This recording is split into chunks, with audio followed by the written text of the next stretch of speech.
Are you thinking about making a move to the Portland metro area, specifically the Beaverton Aloha area? Well, in this video, I'm gonna take you on a map tour. Y'all love map tours so much that I'm gonna show you all the ins and outs of the Beaverton Aloha area, and we are getting after it right now.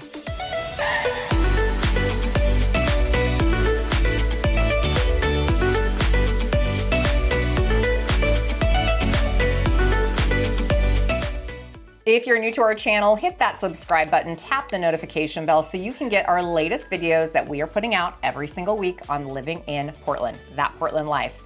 I'm Ann Stewart, principal broker for over 23 years here in the Portland area. And if you're looking to make that move, all of our information is in the description below. Do not be shy, reach out to us. We love getting phone calls, emails, and texts.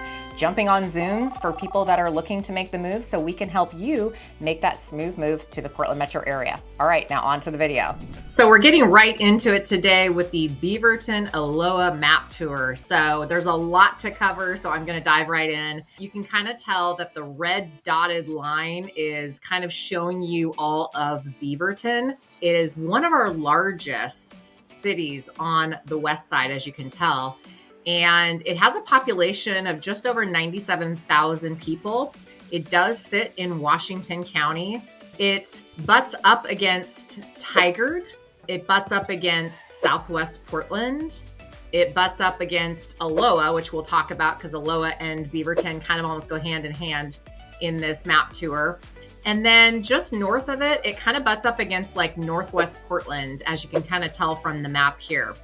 And something to be aware of is that it sits right up against 217, which is one of our major freeways in the Portland metro area. As you can kind of tell, it runs, north and south, and then it kind of runs into Highway 26, where you have it going east to west. And a lot of the reason why people choose to live in Beaverton is simply because of the location. As you can tell, you can get on and off the freeway. It's not too deep onto the west side that you're far away from things. A lot of variety of housing exists in Beaverton. So if somebody's looking for affordability or they're looking for something in the middle or even higher end, it kind of has all of it. There are many, many neighborhoods in and throughout Beaverton, too many really to cover in a map tour. But I want to give you a sense today of what you can expect if you're looking at Beaverton. So we're going to start with the iconic mall of the west side, which is called Washington Square Mall. And Washington Square Mall, as I'll kind of zoom in here, it really encompasses one of our biggest malls that exists on the west side.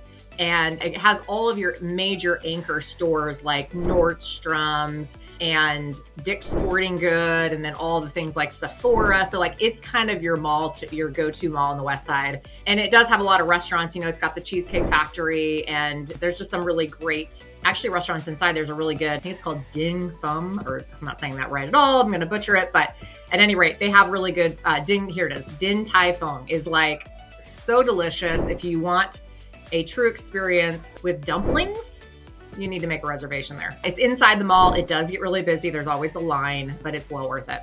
So Washington Square is kind of our major, mall there. And you can get on and off the freeway really easily. In fact, you can see Washington Square Mall from the freeway. It's kind of right there at the point of Beaverton. And I'm just going to zoom out a little bit here. I'm going to go back so I can kind of show you again. But really right here off 217 is Washington Square Mall. And we're going to start on the southern tip of Beaverton and then work our way kind of north. But we're going to start kind of going west of the mall a little bit. And if you were to take Shoals Ferry Road, which is kind of this main road here, it's kind of outlined in red. It's like basically the boundary line, if you will, of Beaverton. It's a major road that kind of takes you into the southern part of Beaverton.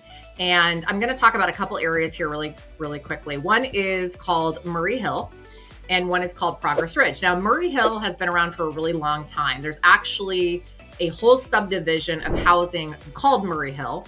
And a lot of those homes were built in the late 80s and 90s. They have really good sized lots, a lot of traditional style homes. It's kind of a planned community, if you will, and it's really an elegant community. So if you drive through, the homes look really great. It's well maintained, good school system. And so a lot of people try to get into Murray Hill. It's not considered affordable. You're probably looking 7s, 8s, and 9s, sometimes even some over that, just depending on how updated the properties are. But you can tell when you get into that neighborhood why. But just kind of south of that is an area called Progress Ridge. And Progress Ridge was put into, it started in the early 2000s by a developer. And then we hit the recession of 2008 and everything just came to a screeching halt. And they had made this man-made lake. You can actually see in this map that man-made lake. And at the time, I was in real estate and I remember doing a big grand tour before the market fell off a cliff. And they were kind of touring us around in golf carts and showing us their big master plan. Well, then everything came to a screeching halt for many, many years. And then it kind of picks back up again in like 2010, 11, 12. And then in 2012, the entire Progress Ridge area, which is a great little shopping venue, came about. They had, New Seasons, which is an anchor grocery store. If you don't know about New Seasons, it's one of our beloved grocery stores here in the Pacific Northwest. Big Al's, which is a big family entertainment area, which is right there in the Progress Ridge area. And then a lot of just different stores like coffee shops, restaurants, and so forth, and a big movie theater. At the time, it wasn't AMC. It is owned by AMC now. But at the time, it was a cool theater when they put it in because it had like all these couch style seating. You could order food in there. It was like a little bit more cozier and comfier than a normal movie theater. Cinetopia, that was the name of it before it was bought out by AMC. But this little area was just booming. And there's a lot of townhomes that kind of were built around the lake here and have great views and whatnot, but it kind of became a little bit more walkable here. The house I had before the one I'm in, we were, I don't know, maybe 2 miles away from it, and we'd walk down there all the time and have breakfast or just take our son down there and play. They actually have a park back here that has like a really nice kids playground in it. So just a very walkable kind of area where you can kind of, go do your shopping or just get a coffee and kind of walk around. And then there was a really cool, still is, like a little fountain area in the summertime, so kids can kind of run through this little fountain. Anyway, just a really neat area that was really finished off in like 2011, 2012 timeframe. So, and then all throughout this area of Progress Ridge, there is housing developments. You can get condos, you can get townhomes, you can get single family homes. All of this area is fairly walkable. It's not entirely flat, but most of it is down and around this Progress Ridge area. You can get, townhomes that overlook the little kind of lake there. And then up above here, so Barrows Road is kind of the main road that runs alongside Progress Ridge. And then above that is Shoals Ferry. So it's kind of tucked back in there. But if you I'm scrolling out now to kind of show you that when you get through Barrows Road and like Shoals Ferry and Barrows kind of meet together out here, there is a massive newer high school called Mountainside. You can kind of see it in this picture here when I pull it up by hovering over it. It looks like a fortress. It is absolutely massive. I was told they put like $75 million into building this place. It's an incredible building and structure, and it services a lot of Beaverton. It's one of the high schools in Beaverton. They have more than one because Beaverton is large. But if you go out in this area, you're going to see a ton of development right now. They've been developing it for some time. It kind of spans further out. In fact, this all used to be farmland. I talk a lot about in my videos how Portland has an urban growth boundary where literally there's kind of a virtual line that goes all the way around the Portland metro area. And outside of that, you can't build until it's, voted in and then annexed, and it takes a really long time. But a lot of developers came and bought up a lot of that land right outside the urban growth boundary. And then it was annexed in. And if you drive out there today, you're going to see massive building construction. And we don't have a ton of new construction happening generally in the Portland metro area. I mean, we have little pocket areas, but this is one of the areas in all of Portland that is being developed heavily right now and will continue for some time. I think they have a prediction of about 3,000 homes out there. And a lot of people are moving out in this area because there's such a huge demand for more housing. They are trying to focus on affordability. A lot of the plans that these builders are being heavily pursued to do is to incorporate some affordability. And a lot of times that just means like condos and townhomes that are a little bit more affordable, but they are putting in some retail as well. But we have a lot of high tech and Nike and other kind of companies that, people are moving into the area and they need housing. So in a way, we have to provide housing, and this is one of the ways they're doing it. But yes, if you drive out there, you're going to see a ton of building, and there's not just one builder. There's a few builders out there doing it. So kind of coming back up here, if you were to kind of look right here at Murray Boulevard, it goes north off of Shoals Ferry. It's going to take you into kind of the Greenway, Highland, West Beaverton, Sexton Mountain area, which is kind of what we'll talk about next. These are a lot of older properties. So east of Murray Hill, kind of in the Highland and South Beaverton area, are a lot of neighborhoods built back in the 80s, some of them in the 90s, and some of them are really great, cute little ranch style homes. Some of them are two-story traditionals, depending on the neighborhood, but they're usually older, and it is a little flatter over here, so it's very walkable in that way. There is a great park over here, Greenway Park, so there is a neighborhood that kind of runs around that. Now, as we go towards Sexton Mountain, so it isn't necessarily considered a mountain, but we call it Sexton Mountain because it's kind of rises up a little bit. There are hills in this area. And then you've got Hart Road and West Beaverton. And if you take Murray all the way down, it runs into one of the major roads here, Highway 8 or Farmington Road, which is Highway 10. And it kind of runs into downtown Beaverton. So if we go over here and we kind of look at, you've got, Farmington Road. So there are two major kind of artery roads that run into Beaverton, downtown Beaverton, and it's Farmington Road and Beaverton Hillsdale Highway. So Beaverton Hillsdale Highway is considered Highway 8 and Farmington Road is considered Highway 10. So just so you know the names interchangeably. There's a really kind of cool downtown Beaverton area.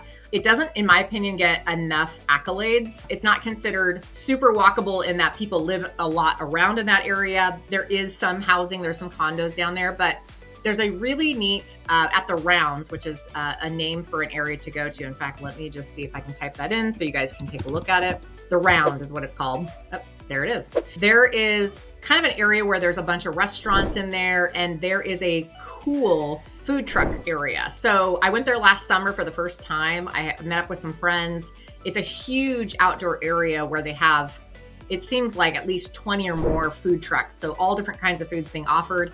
They have an open area in the middle. They have a beer garden. So you can sit out there and pretty much meet up with friends or family, choose what kind of food you want to eat. Everyone has their options at their fingertips. And then you kind of sit back down at any old picnic table you can find. And there's many of them, plenty of parking and plenty of places to sit, but really a cool foodie experience. So, we talk a lot about food carts in Portland. It's kind of part of our food scene.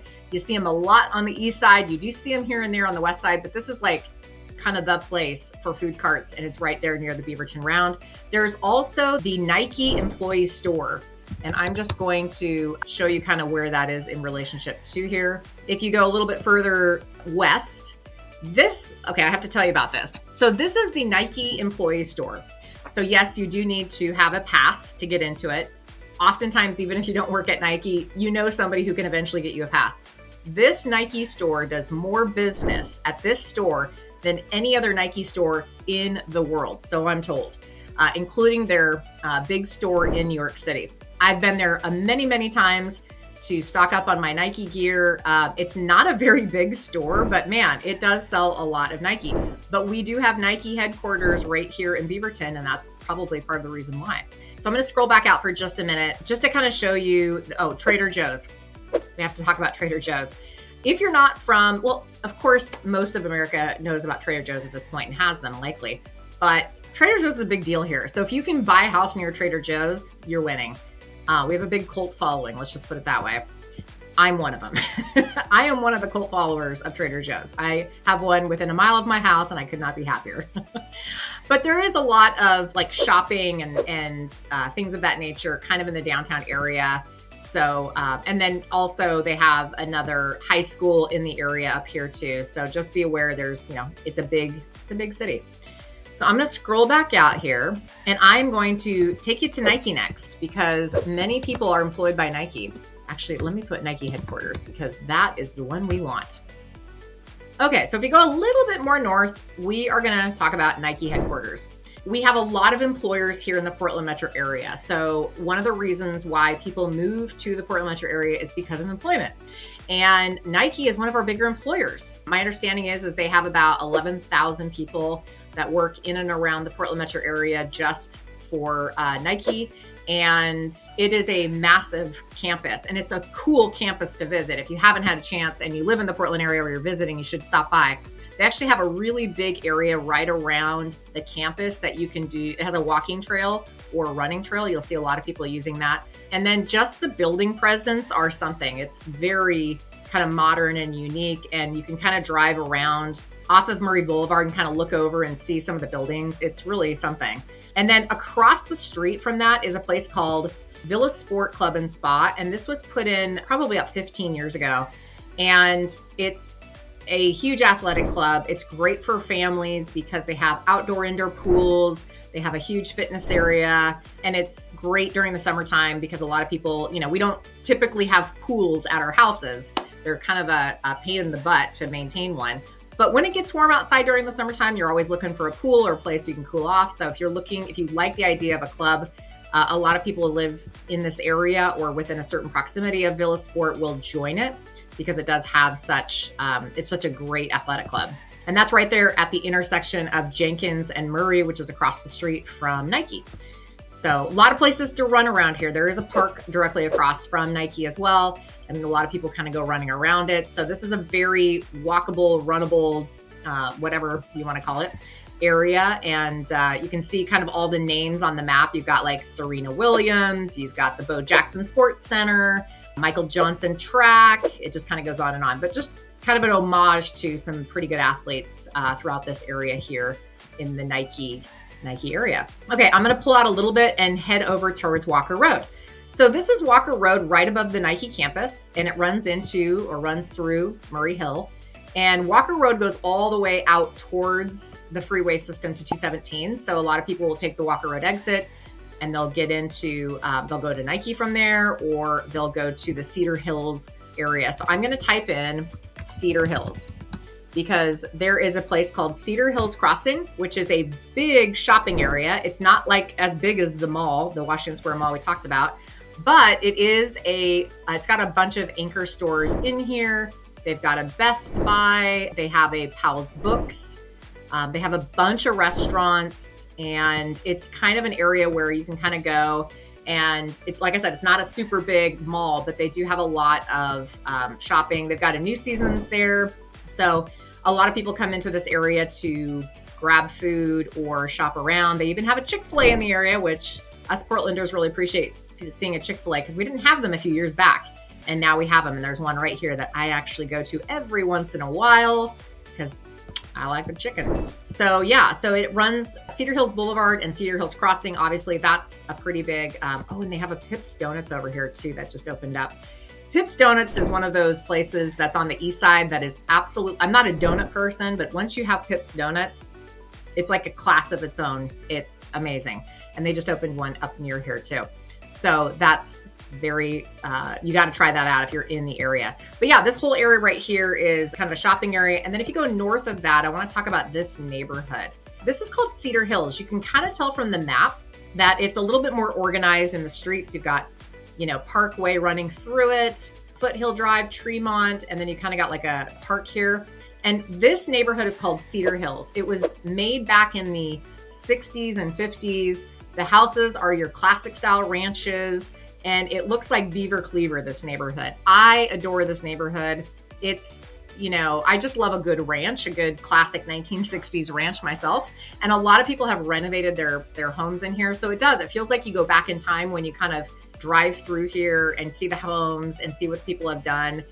There's also Cedar Hills Rec Center, which is another big rec center in the area that has all kinds of indoor, outdoor kind of facilities. So if you like to play tennis, I understand they have pickleball. I know a lot of people are getting into that. I myself am partaking in that. And it's really easy to get the free on and off the freeway systems because you've got 217 right there to the east, and just north, you've got Highway 26. So this location is dynamite. You're really close to that Cedar Hills Crossing Shopping Center I just talked about. You're close to Intel, you're close to Nike, and I wouldn't say it's like unaffordable to live in here. I think it is still considered affordable, but it depends on how big it is and if it's been renovated. You can still get a pretty nice little house in here, but these houses are just charming is the best way I can say it. And we don't have a ton of planned communities. on the west side per se, but that one was done back in the day, and it's, well worth considering if you're into the cute older homes. And then I'm going to go back to framing the Beaverton map so we can kind of see where the map lines are from what we've talked about. And all of this, by the way, is in Washington County. And so a lot of times when people come to Portland, something that they are mindful of or should be mindful of is about property taxes, because being in Washington County versus Multnomah County is a big, big deal. Multnomah County, you absolutely will pay higher property taxes. In Washington County, it's a little bit better. And so you can see from the lines here, some of these addresses are actually considered Portland. So if I scroll in here, you'll still see the Beaverton lines kind of around some of the land on the east of Highway 217. But this is Washington County, and some of these addresses are considered to be Portland or Southwest Portland, but they're Washington County. And so a lot of people look for Washington County as they are looking for properties. We do get a lot of those requests over there. So you can see a little bit of the land to the east of Highway 217 does still have technically a Beaverton address before it turns into a Portland address. So there's that. And then as you kind of cross over from Cedar Hills to Cedar Mill, okay, similar names, right? If I scroll up there a little bit, you'll kind of see that some of the Beaverton lines do run over Highway 26 just a little bit. There is an area, Cedar Mill. There's some shopping up there, not anything crazy, but it is an area that is considered Beaverton, still Washington County, and it kind of runs up north of Highway 26, just to give you kind of a reference point there. Okay. And let's kind of go over a little bit more to the west so we can just kind of see how everything frames. So when you look at the line here, the red dotted line for Beaverton, we're going to talk about Aloha here in just a moment, but just west of these lines is starting to broach into Hillsboro. As I mentioned before, Beaverton kind of butts up against Hillsboro. So this is kind of the definitive line here regarding that. And yeah, if I scroll down here a little bit further, you can see the Tualatin Hills Nature Parkway. That's a huge area where they have walking trails, all kinds of stuff to kind of enjoy. That's the nice thing about Oregon is we really value our parks, and that's one of the larger parks in the area. So if you're really into kind of walking trails and things of that nature, this is a great one to visit. So I'm going to now look at Aloha and kind of position that on the map so we can kind of take a look at that and talk about Aloha. Now, I want you to keep in mind something. We pronounce, it's not Aloha, it's Aloha. Like we say here in Portland, Aloha. And people always think it's kind of a funny name, like it's a Hawaiian name, but it is a city name. And a lot of times Aloha and Beaverton, their names kind of interchange one another. Some people will call parts of Aloha Beaverton, and some people call parts of Beaverton Aloha because they do share zip codes. But technically speaking, Aloha is its own city, but it's not a very big city. So let's kind of scroll in and take a look at it. You can tell that it's almost, so small, it can kind of be absorbed into Beaverton. But a few things to note. Number one is we have an Intel. Intel is one of our largest employers here in Portland, and we have many Intel campuses throughout the Beaverton, Aloha, Hillsboro area. There is a campus in Aloha called AFO for Intel, and it's one of their actually most productive sites in the world. And it was one of the more original sites here in the Portland metro area. And let me just bring that up and see if it'll pop up here on let's do that. There it is. So there's the Aloha Intel campus. So if you are moving to Portland for Intel, that's where the Aloha campus is. It's the only campus in Aloha. The only campus for Intel in Aloha, but it really employs a lot of people, and it's a very robust factory. How do I know this? My husband works there. Intel, it does employ over 20,000 people here in the Portland metro area. So knowing about those specific campuses are kind of key when you're kind of moving here, especially if you're working with Intel. 185th is a main artery road that runs through Aloha. And you can kind of see that there's Aloha High School right there. And one other thing to mention is golf courses. So on the west side, depending on where you're looking, there are some private country clubs and golf courses. And one of the more prominent ones that has an Aloha address is the Reserve Golf Club. And it's an absolutely beautiful golf club that has a public and a private side. So you can play there if you're on the public, if you're not planning on being a member, but they also have a member side. They have an absolutely stunning country club building that looks like something out of Europe. but really a neat little area back here, and it feels very farm. There's still a lot of farms back in this area. So if you're into golf, that would be something to look into. But just to kind of go back to the outline of Aloha and kind of wrap up this map tour, you can kind of see that it kind of goes up just north of Highway 8. So I'm going to scroll in there a little bit. So Highway 8 kind of runs through Aloha just a little ways. And as you go above it, there's still a lot of neighborhoods back in here. There's a lot of older neighborhoods back in here, built in the 70s and the 80s and some in the 90s. There is a few areas in here that are newer pocket neighborhoods. So developers and builders throughout the Portland area are always looking for bigger parcels of land that they can chop up and put some houses in. So there are some neighborhoods that are in the last 10 or 20 years in here. But for the most part, there's just not a lot of new construction happening in general. Like there's not big subdivisions going in because it's not a very big piece of land and there's not a lot of places to go. But that kind of gives you an idea of that. So I'm going to go back here and kind of branch out a little bit. Let's see if I can put an Aloha. So kind of going back to Beaverton, you can kind of see Aloha is right next to it. There's Beaverton. So when you're kind of looking for moving to Portland, so some other things to note is you can find houses in the $400,000 and $500,000 range. It's getting harder and harder to find single family homes in $400,000 range without it being a total fixer, to be honest. There's plenty of options in the townhome and condo world. If you're looking in the 500s, you can still find inventory in Beaverton Aloha. If you're looking in the 6 and 7s, you can kind of branch into different neighborhoods. And there is inventory that goes well over $1 million if you're still looking to stay closer into the Beaverton area. Some people kind of consider the Cooper Mountain area as there's a beautiful neighborhood up there that's close to the Cooper Mountain Vineyard. And if you're, trying to, get into those areas, it is kind of on the outskirts a little bit of the Beaverton area, but it really is a nice kind of location where you can get some views of the coastal range. You're probably not going to get a lot of views of Mount Hood on that side just because of where it's positioned. But there's all kinds of neighborhoods to look into in the Beaverton Aloha area. So if you are considering making a move into the Beaverton Aloha area and you want to learn about what is there to offer and what kind of inventory you're looking at, just reach out to us. We love what we do. We get phone calls, emails, and texts from people all the time who are making the move to Portland, and they have a lot of questions about, moving to this specific area. And that's a wrap on the Beaverton Aloha map tour. I want to invite you to reach out to us if you're planning on making a move, or maybe you have more questions about the Beaverton Aloha area specifically.